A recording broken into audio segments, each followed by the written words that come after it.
Maintenant, si on regarde, c'est quoi un amplificateur opérationnel? Eh bien, un amplificateur opérationnel, ça ne diffère pas trop de ce qu'on a vu précédemment, juste par le fait que c'est un amplificateur différentiel. Ça veut dire qu'on va amplifier la différence entre deux tensions et non pas la tension elle-même. Donc ici, un amplificateur, il a une borne positive et une borne négative. C'est-à-dire que la tension qu'il va amplifier, c'est la tension qui est à la borne positive moins la tension qui est à la borne négative. Donc c'est un amplificateur de la différence. À part ça, c'est un très bon amplificateur parce que il a tout ce qui est bon dans un amplificateur. Autrement dit, un très grand gain. Donc ici, c'est un 10 puissance 5 jusqu'à 10 puissance 6. C'est-à-dire que vous rajoutez 6 zéros à votre chiffre. Alors, et c'est un amplificateur qui va avoir une très grande impédance d'entrée. Ça veut dire quoi une grande impédance d'entrée? Ça veut dire que il n'y a aucun courant qui rentre par les deux bornes, positives et négatives. C'est-à-dire que l'amplificateur, il ne va pas consommer du courant à partir de l'étage précédent. Attention, l'amplificateur va être alimenté. C'est-à-dire qu'on va lui mettre une alimentation externe continue, celle qui va lui donner l'énergie nécessaire pour faire cette amplification. Et donc, lui, il va puiser son courant dans cette alimentation et pas dans l'étage précédent. Parce que tout simplement, le courant qui va rentrer par là et par là va être presque nul. Et la troisième caractéristique, c'est qu'il a une impédance de sortie quasi nulle. C'est-à-dire qu'à la sortie, quand vous aurez votre amplification, ben vous n'aurez pas de chute de tension à la sortie à cause du courant qui va sortir par là. Donc, je rappelle que l'amplificateur opérationnel, son rôle, c'est de me donner un VS qui est égal à un gain. Ici, je note A boucle ouverte, donc BO pour boucle ouverte, multiplié par epsilon. Et epsilon, c'est VE1 moins VE2. Attention, il y a les bornes qui n'ont pas le même rôle. Il y a une borne positive et une borne négative. Et donc, epsilon, ou plutôt ce qui est amplifié, c'est VE1 moins VE2. Attention, comme on l'a vu donc avec le transistor, on aura aussi le phénomène de la saturation. Ici, la saturation va être symétrique, plus 12 moins 12. Alors ici, plus 12 moins 12, c'est tout simplement VCC moins EVBB. Donc je suppose ici que je vais alimenter mon amplificateur avec plus 12 moins 12. Et cette amplification, c'est le maximum que je peux avoir. Donc si je donne un signal qui, une fois amplifié, va dépasser plus 12, il va être écrété à 12. Il ne va pas pouvoir dépasser 12. Donc, l'amplification ne peut pas dépasser l'alimentation. En fait, elle peut même pas atteindre l'alimentation. Elle ne va pas pouvoir dépasser un seuil de saturation qui est un petit peu plus faible que 12. Mais pour la simplification, on va dire que c'est 12.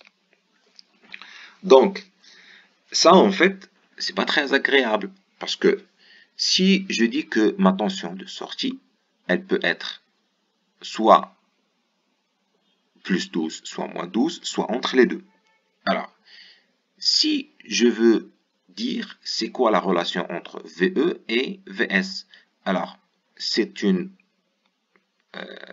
proportionnel, donc VE plutôt donc l'epsilon, donc dans la tension d'entrée, c'est-à-dire la différence, ben, cette différence, elle va être proportionnelle avec un grand coefficient. C'est-à-dire si je trace cette droite, elle va avoir une très grande pente.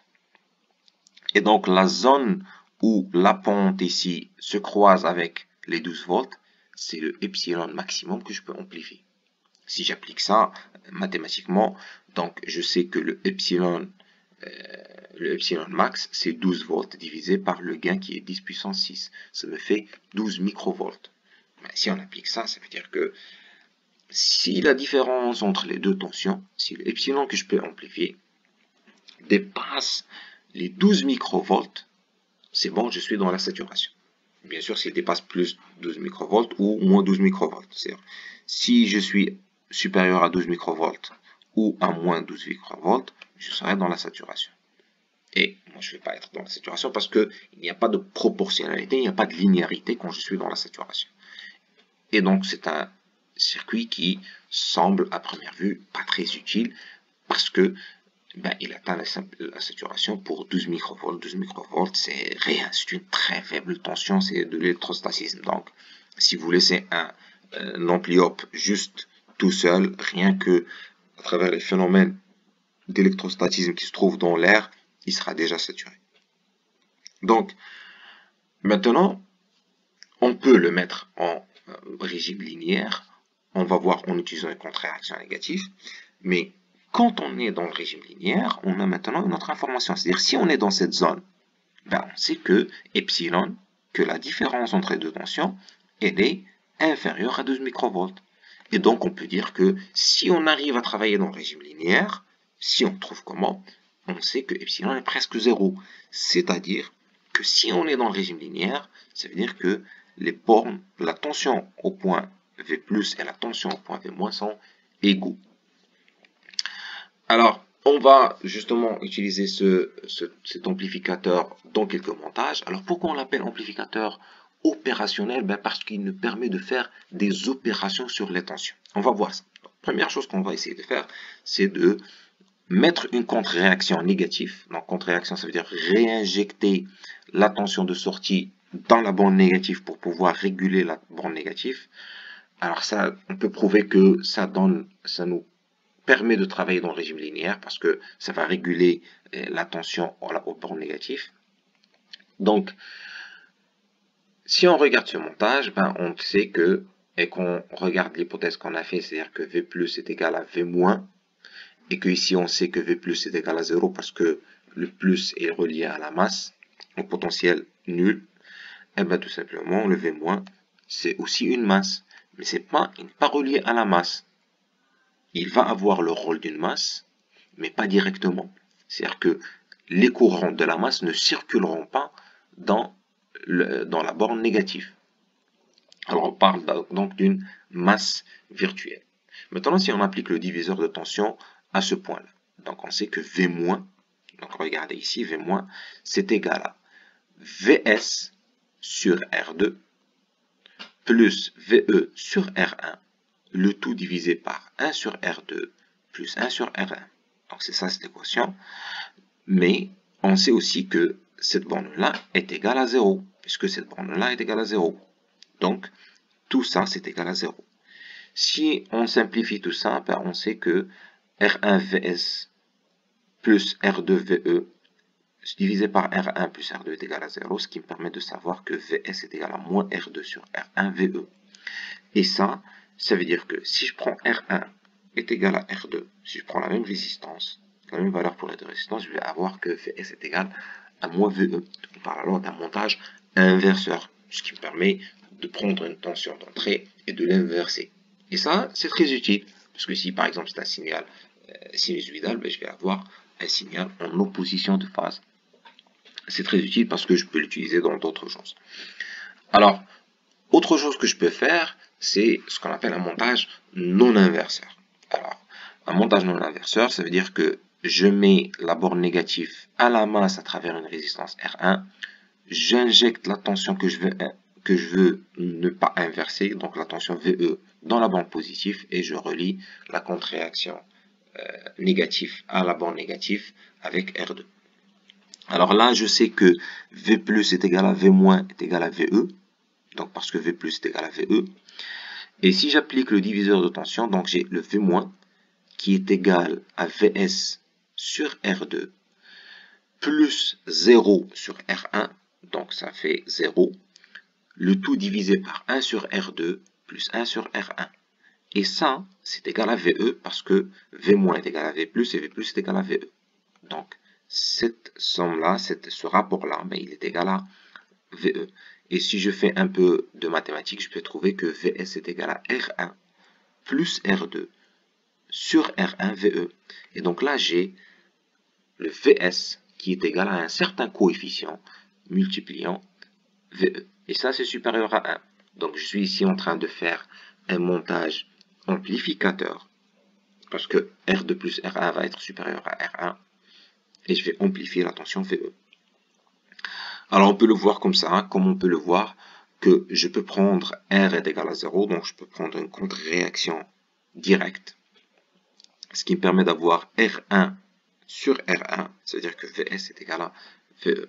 Bah, vous allez me dire, ça sert à quoi d'avoir VE, VS qui est égal à VE, on rajoute un montage et une alimentation et tout le bazar pour avoir juste une même tension. Alors ici, ce qu'on a, c'est que les deux tensions n'ont pas la même masse, on a une isolation. Alors, ce qui se passe ici est égal à ce qui se passe ici, mais ils n'ont pas les mêmes masses. Et ça me permet d'éviter que les phénomènes qui se trouvent d'un côté de circuit se propagent de l'autre, comme les courts-circuits ou les défauts. Alors, ce que je peux faire aussi comme opération en utilisant l'amplificateur, c'est que je peux faire la somme de deux tensions. Donc, si on prend le montage inverseur que l'on avait avant et que je rajoute une autre borne avec une autre tension, R2 plus VE.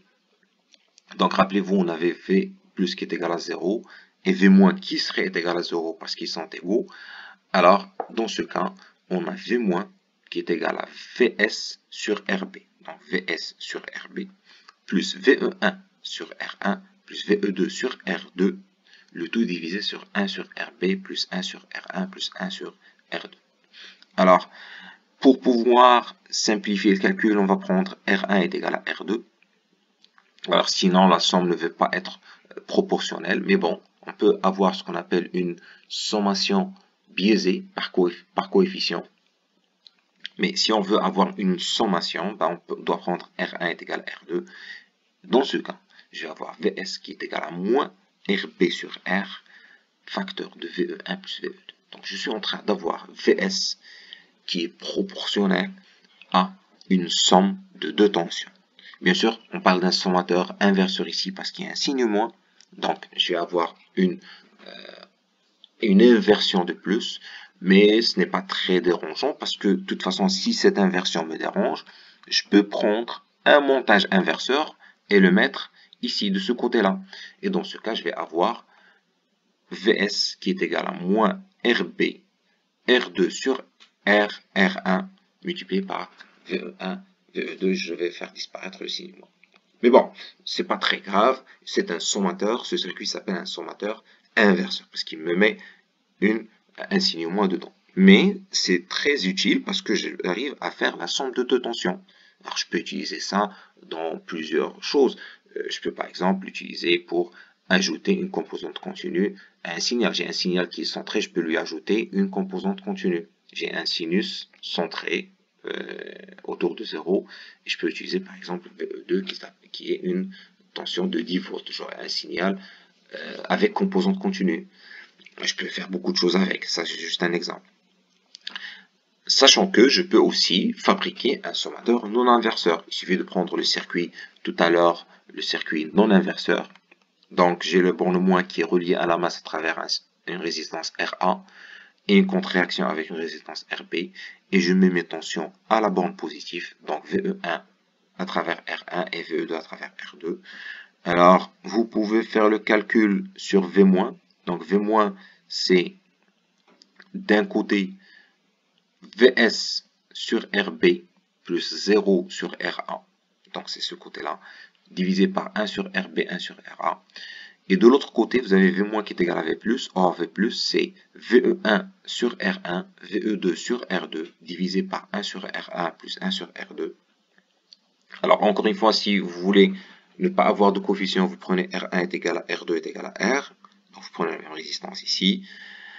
Et, en même temps, vous faites le calcul ici sur les RA, RB. Vous allez trouver que VS est égal à. Donc, vous sortez ici VS et vous sortez ici VE1, VE2, la somme entre les deux. Alors, vous allez avoir que VS est égal à RA plus RB sur RA, facteur de VE1 plus VE2. Attention ici, quel que soit R, parce que si vous prenez R1 est égal à R2, ben vous allez simplifier les R ici. Et donc, que vous prenez ici 10 kg, que vous prenez 1 kg, ça ne changera rien. De toute façon, le courant qui rentre ici il est nul. Donc, l'amplificateur ne consomme pas de courant de l'étage précédent. Et donc, vous pouvez prendre n'importe quelle résistance ici. Quel que soit R, vous aurez VS qui est égal à ce coefficient-là, multiplié par VE1 plus VE2. Ce que je peux faire, c'est que je peux aussi avoir un montage soustracteur. Alors, un montage soustracteur, pour cela, je vais soustraire une tension VE1 que je vais brancher à la borne positive à travers R1, R2 et une tension que je veux soustraire de VE1 que je vais brancher à travers une résistance RA avec une contre-réaction négative RB. Alors, si vous faites les calculs qui se trouvent ici, donc vous savez que V plus est égal à V moins, vous connaissez la tension V plus en utilisant les diviseurs de tension ici, et la tension V moins en utilisant les diviseurs de tension ici, ben, vous trouvez que Vs est égal à RA plus RB sur RA. Ça, c'est un coefficient qui est supérieur à 1, donc c'est une amplification.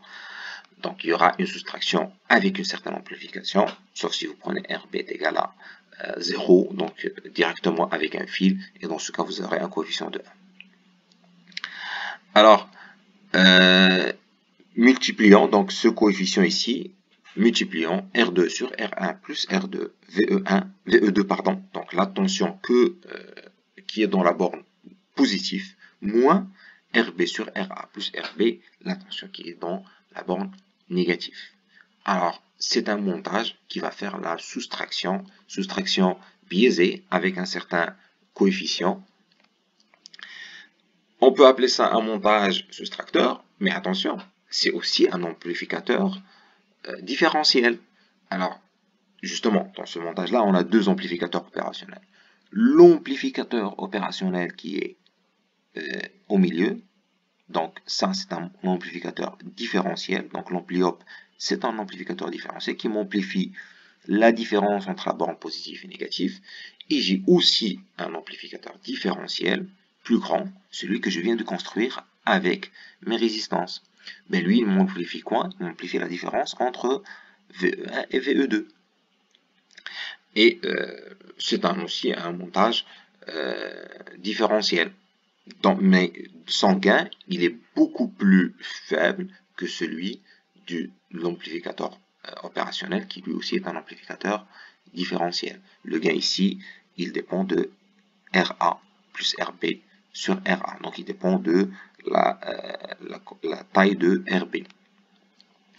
Je peux aussi créer ce qu'on appelle un montage intégrateur en utilisant la capacité. Alors, pour comprendre ça, il ne faut pas oublier que ici c'est une masse virtuelle et donc on a le VS, donc la tension ici, VS, elle est égale à moins VC. Il faut voir ce phénomène-là si vous arrivez à voir ça. Donc VC, il est vers la masse à partir de ce point. Et VS, il est de ce point, de la masse à ce point. Donc VS est égal à moins VC. Donc si VS est égal à moins VC, moi je sais que VC c'est Q, donc j'ai eu le Q qui est égal à charge Q qui est égal à CVC, donc d de Q sur dt qui est égal à CD de VC sur dt, et le d de Q sur dt c'est le courant I qui traverse la capacité. Donc, à partir de là, je peux dire que VC c'est 1 sur C l'intégrale de IT dt, donc j'intègre cette équation ici. Or, je sais que le I, IT, si je le remarque ici, ben, j'ai le VE qui est égal à RI. Et le I, donc, c'est un VE sur R. Ce qui me fait que VC, c'est un 1 sur RC VE, l'intégrale de VE dt. Et ça, c'est égal à moins VS, parce que VC est égal à moins VS. Donc, VS est égal à moins 1 sur RC, l'intégrale de VE de T dt. C'est ce qu'on appelle un montage intégrateur. C'est très intéressant d'avoir l'intégrale en temps réel d'un signal. J'ai un signal qui est par exemple sinusoïdal, je l'intègre, ça me donnerait le cosinus. Donc ou triangulaire ou carré, je peux intégrer en temps réel un signal. C'est très utile en électronique. C'est pour ça qu'on l'appelle un amplificateur opérationnel, parce qu'il me permet de faire des opérations mathématiques sur des signaux. Alors, si j'inverse la capacité et la résistance, alors je peux aussi faire le calcul. J'ai ici le I qui est égal à C dVC sur dt. Donc, pour ce VC ici. Or, le VC, c'est-à-dire la tension de ce point qui est une masse vers le VE, c'est aussi la tension VE, parce que VE, il est par rapport à la masse. Donc, je peux dire que I est égal à C dVE sur dt. Or, pour le I, Donc le courant I que j'ai ici, ce courant, c'est aussi VS. J'ai le VS qui est égal à RI. Donc le courant ici, il est égal à VS sur R. Et si je remplace ça ici, ben, ça me donne que le VS, la tension de sortie, va être égale à moins RC dV sur dt. Alors attention pour les deux montages, de façon abusive, on les appelle montage intégrateur et dérivateur, mais ce sont des intégrateurs inverseurs et dérivateurs inverseurs, parce qu'il y a le signe moins qui se trouve dans les deux. Il y a d'autres montages qui peuvent faire l'intégration et la dérivation sans inverser le signal. Mais comme je vous ai dit précédemment, le signe moins ne dérange pas. S'il me dérange tellement, pour ne pas créer d'autres circuits, pour ne pas aller utiliser d'autres circuits, je peux juste rajouter un étage inverseur ici, comme celui qu'on a vu précédemment.